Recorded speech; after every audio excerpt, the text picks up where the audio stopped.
আর্থিক সংকটে জর্জরিত এবং বিদেশি ঋণে ডুবে থাকা পাকিস্তানের ভাগ্য মনে হয় এবার খুলবে, কারণ পাকিস্তানের খাইবার পাখতুনখোয়া প্রদেশের তারবেলা এলাকায় বিশাল স্বর্ণের খনির সন্ধান পাওয়া গেছে।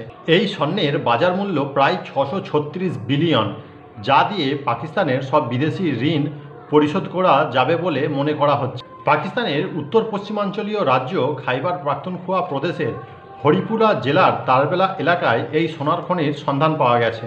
পাকিস্তানের চেম্বার অব কমার্স অ্যান্ড ইন্ডাস্ট্রির সাবেক সিনিয়র সহসভাপতি ও এয়ার করাচির চেয়ারম্যান হানিফ গহর এক সংবাদ সম্মেলনে এই তথ্য জানান।